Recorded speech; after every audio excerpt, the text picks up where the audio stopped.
Hey, my name is Luca. I'm 19-year-old student from Luxembourg, and this year I cycled to Nordkap, and with this documentary I want to share what I experienced during the 2 months. It's been my first long bike tour of 7 weeks. Never done it before, so yeah, here you go, have fun, enjoy it, and keep in mind this was a project for UNICEF too. I've did a fundraise to raise 4,000 euros to build schools in Africa.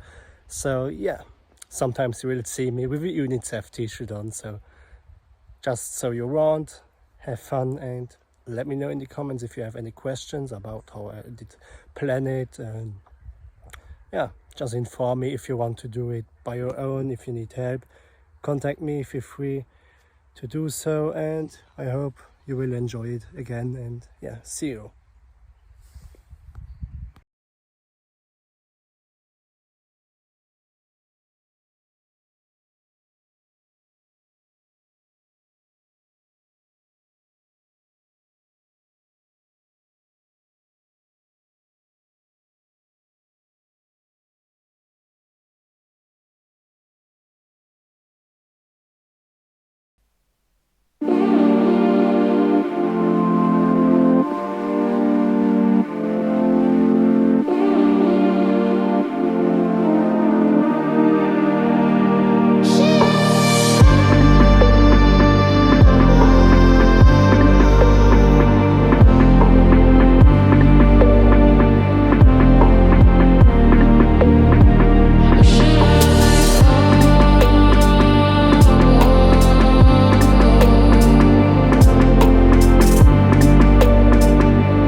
So hello, my name is Luca. I just left Copenhagen Central train station and I'm heading to Helsingborg, taking the ferry to Helsingborg.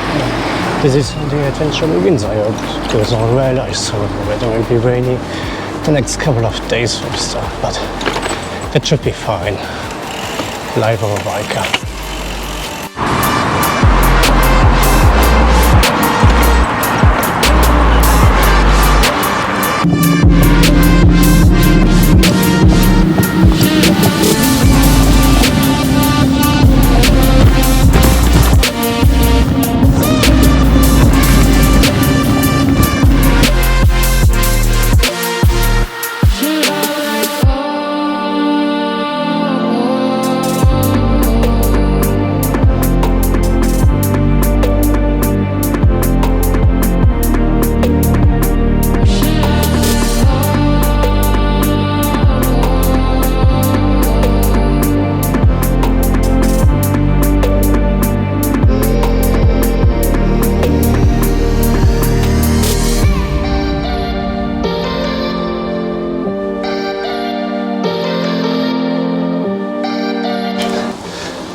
Today, well, I did 60 kilometers. Yesterday I did 30 kilometers more than initially planned. So actually I'm way ahead of my plan, of my timetable I had planned, because I need to do 7 kilometers more, and I have actually accomplished the second day task. So I will see how long I will cycle further. It's now 2:30 p.m. so I might do a couple of more kilometers today, maybe 50, 60. We'll see where we land. There are a few shelters up here in Sweden. I try to get one of these because it should be raining the night, so at least I will be dry. I can hang up my tent, let it dry, and should be good then. So I wanted to talk a little bit about bike touring, why people do that. I mean, you need to be a bit crazy first of all, but it's actually pretty enjoyable. You may not think that. I'm cycling here around Sweden to Nordkap with 32 kilos of luggage, food, camera equipment, and yes, it's a lot, but you get used to the weight. And I think rate or long distances is why people actually don't do bike touring, because yes, it's a challenge, of course, but it's also fun. I mean, you see a lot of nature, can show it to you. I have this view right now and it's a lovely view. I mean, it cannot be better for the second day. So far I'm not disappointed at all of Sweden. But yeah, bicycle touring is actually you cycle around a continent, countries or the world on your bike. I think we are used to say living on your bike, because it's pretty much that what you do. And yes, enjoy the world with 15 kilometers an hour.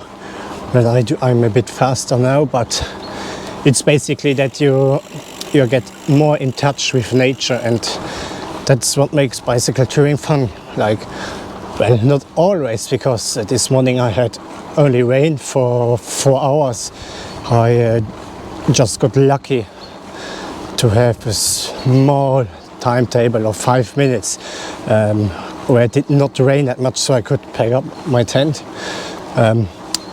That's not fun, of course, but I think you need to think about it like this. At some point it will not rain, and now it's just 2 hours later and it's beautiful weather outside, and that makes bike touring enjoyable. You get to pretty cool locations during your trip. You meet very nice people around the world or around the country you're cycling. That's what it's about, bicycle touring. Getting in touch with nature, meeting people, and enjoy your life. So I'm doing this in between now, college and university. So, well, I have something to share when I'm at the university, of course, but it's just fun. I mean, it's heavy load, of course. It's a long distance ride, but I think you need to try it yourself before you judge people, because I've been told you're crazy, you're mad, this is insane, you will not accomplish it. I have to admit I did not train much for this tour because of my exams, but so far I'm doing pretty good. I'm ahead of my actual timetable and ahead of my distance per day, so I cannot complain about that. So I might even enjoy a little city tour in Stockholm this weekend. If everything goes as new planned, I should be in Stockholm this Friday, or as old planned on Saturday, so I will take 2 or 3 days off because I'm cycling alone. There should be a guy of Germany, Mika, he wanted to cycle with me, but he said last minute he would not because he had problems with his gear, which is understandable. But I cycle now in my rhythm, and it's pretty nice.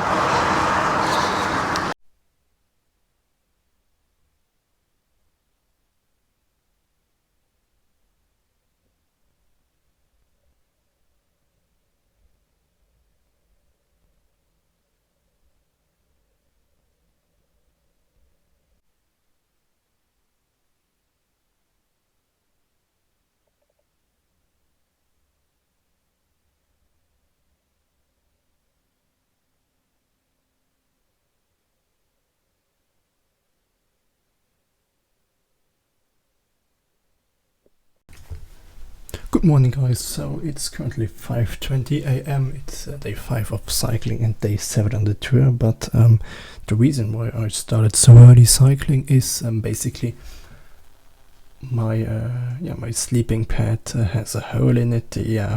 Got out, and I pretty much did not sleep this night. And secondly, I have to be in Stockholm this evening as I rented a flat. So yeah, I'm in a bit of a hurry today.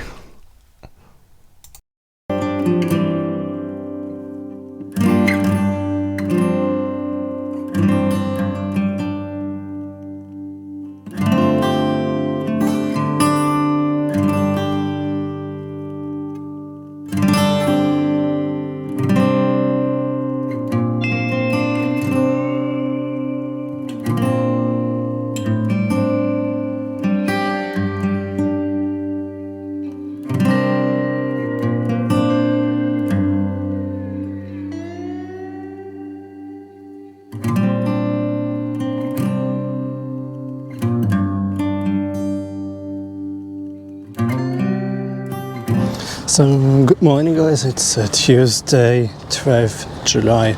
Pretty excited to get on the bike again. I stayed at the studio in Stockholm, visited the city a little bit and went to a few bike stores because I needed a quick link for my chain, and I finally got it today. Luckily, chains are just bullshit. So yeah, visit the city. The weekend now, it's going towards Gävle. Maybe I pass it, probably not today, but probably tomorrow by, I don't know, 11 a.m. or so. It's 200 kilometers from Stockholm. And then I hope to be in Umeå on Saturday, Sunday. 700 kilometers to cycle. So yeah, going to see how it goes.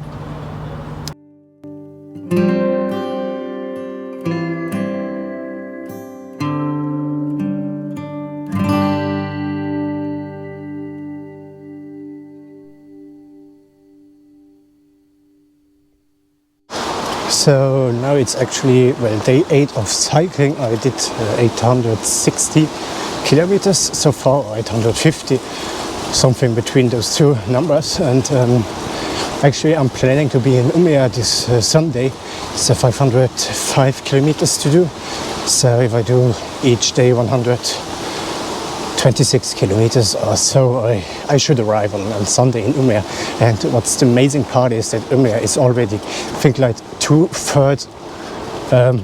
If you look at the length of Sweden, Umeå is like literally in, say, like 2/3 of the whole country. So when I'm in Umeå, I did 2/3 of the length of Sweden already. It's just an amazing feeling. I've never been up north so far. Just amazing. Even though another interesting thing is, like, when you reach the polar circle, like, sun never goes down, and pretty much in world Sweden I already had that, like that. It's never gotten really dark outside. It's just a strange feeling. Now it's like 10:38 a.m. Imagine that, like, some sort of this weather, you would have that at midnight or at 1 a.m. It's just strange, but it's also exciting to experience it in a couple of days. And for Nordkap rise, I plan to be at the Nordkap in about, that I don't lie, 13 days. Well, basically it's now Thursday, so I think I plan to be there in 2 weeks' time on Wednesday. Yeah, so 13 days or 14 days of cycling. Yeah, have a look. Maybe I stay in Umeå or Luleå for a day longer if I have too much of ass pain. You never know. But it's just amazing. Just yesterday I pumped a little bit of air in my tires, so I'm now good. I'm at 4 bars. It's just rolling as shit today. Beautiful weather. It should rain, actually. It's just amazing. Like, weather in Sweden, it changes all the time. Like yesterday, as I said, I went to I slept in a hotel in Gävle, and well, literally 1 hour after I booked it, and 1 hour after my stay, the weather said, like, yeah, no, it ain't gonna rain and there won't be a thunderstorm coming up. So I was like, seriously, I paid $120 to stay here, and now it's like nothing is happening. It's just yeah, weather-wise in Sweden, it's just strange.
So I have a funny story to tell you, because yesterday I cycled to Hörnesand, mostly along the E4. It's an Europe road. I just put this one, right? Yeah. So I cycled the E4 on the sidewalk. Usually where you stand when you have a problem with your car to get out of traffic, because it's actually pretty dangerous to cycle there. And they were just, I don't know what went to the mind of those people, but there were just cars driving by. They pulled down the window, cried at me, go, go, go, and I have no idea what else they cried. They even gave me sometimes a thumbs up, applauded me. What's also interesting, in Hörnesand they have like racing cars or tuned cars, which are basically like cars from the last century, like in the 60s or 70s, I would say. I'm not a car expert. And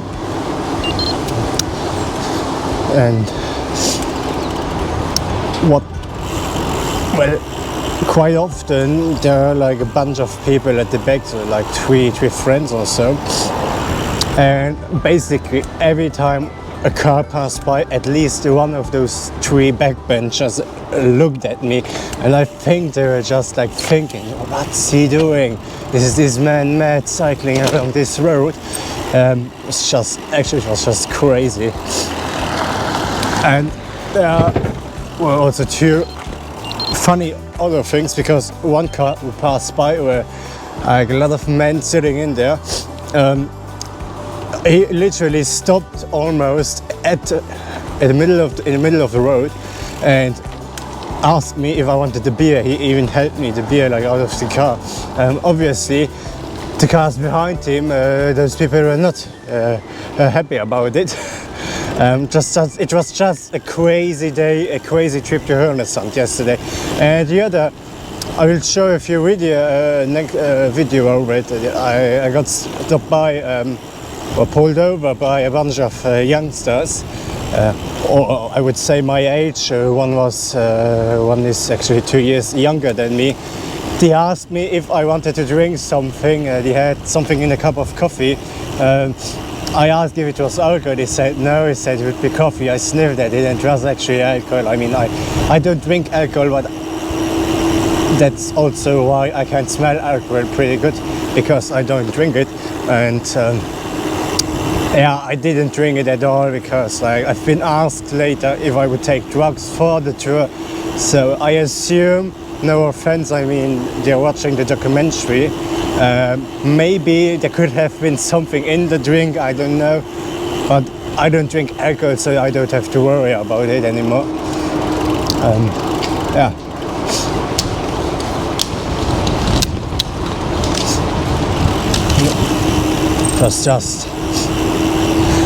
It was just funny. One guy, the guy I told you was 2 years younger than me, is doing downhill races. I would never do that. It's too dangerous. I think it's just too dangerous. I would not have the courage to do it. So props for him. But I gave him my bike, and he said, "Oh no, I would not come further than 1 kilometer with it." Because yeah, if you're not used to the rate, it's just like, yeah, no, it's just madness. It's madness, pure madness. But yeah, it was funny. It was a funny half an hour or so I talked with those guys. I needed to cycle to Hörnesand because I had no place to stay, and the closer I got to the city, I've been told it would be like some sort of party city. There were like a lot of tuned cars, or most of the cars were tuned. When it was interesting to be there, because when I arrived, you had like literally the road bridge was closed down with these cars, like they were just passing by. And it was just crazy. Like one car that was lifted up in the front and lowered in the back. I tried to find photos of these because I did not took anyone. But yeah, I was just not comfortable to sleep in my tent around this city, because yeah, the different funny encounters.